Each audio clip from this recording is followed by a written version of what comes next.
Hello friends, welcome back to my channel. It's me Laiba और आप देख रहे हैं Laiba health and beauty tips. Friends, आज मैं आप लोगों के साथ एक बहुत ही इंटरेस्टिंग होम रेमेडी शेयर कर रही हूँ जिसके इस्तेमाल से आपको बेस्ट रिजल्ट मिलेगा। फ्रेंड्स, ये रेमेडी मैंने अपने आप पे भी इस्तेमाल किया है, इसलिए मैंने कहा क्यों ना मैं आप लोगों के साथ ये रेमेडी शेयर कर लूँ। ये हाथों और पाँव के लिए है। ये हाथों और पाँव को व्हाइटन करेगा, सॉफ्ट एंड स्मूथ बनाएगा। तो चलिए स्टार्ट करते हैं, पर इससे पहले प्लीज मेरे चैनल को सब्सक्राइब कर लें और बेल आइकन को दबाएं ताकि मेरे डेली की नोटिफिकेशन आप लोगों को आसानी से मिलती रहे। इसके लिए आप लोगों को सिर्फ 3 चीजें चाहिए। एलोवेरा जेल, ये होममेड है। जो घरों में पत्ता होता है उसको मैंने छील के उसका पेस्ट बनाया है ग्राइंडर में।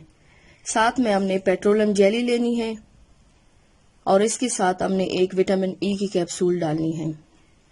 तो चलिए स्टार्ट करते हैं कि इसको किस तरह बनाया जाता है। इसके लिए आप लोगों को एक खाली बाउल चाहिए। बाउल में आपने ये सारा वेज़लीन डालना है।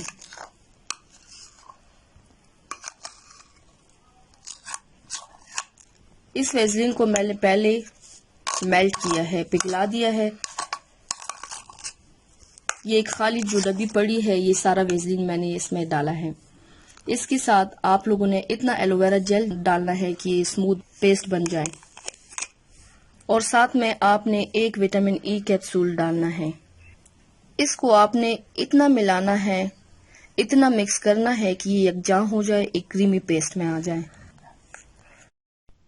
ये देखिए आपस में मिक्स हो गए। ये दोबारा अब वेज़लीन की शक्ल में आ जाएगा। अभी तो ये मेल्ट हुआ है, दोबारा ये अपनी वेज़लीन की शक्ल में आके आप लोगों ने एक कंटेनर में महफूज करना है। और आपने इसको अब यूज़ कैसे करना है, रात को सोने से पहले हाथों को वॉश करना है, फिर इसको ड्राई करके आपने ये लेना है और इसके साथ हाथों और पैरों का मसाज करना है। 5 मिनट तक आप हाथों और पैरों का मसाज करके आपने इसको छोड़ देना है। सुबह उठ के आपने नीम गर्म पानी से धो लेना है। व्यूवर्स, आप यकीन कर लीजिए, इससे आपकी स्किन इतनी सॉफ्टन और वाइटन हो जाएगी कि आप हैरान रह जाएंगे।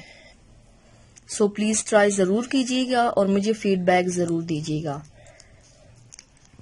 तो व्यूवर्स, थैंक्स फॉर वॉचिंग। मेरी वीडियो को लाइक और शेयर जरूर कीजिएगा।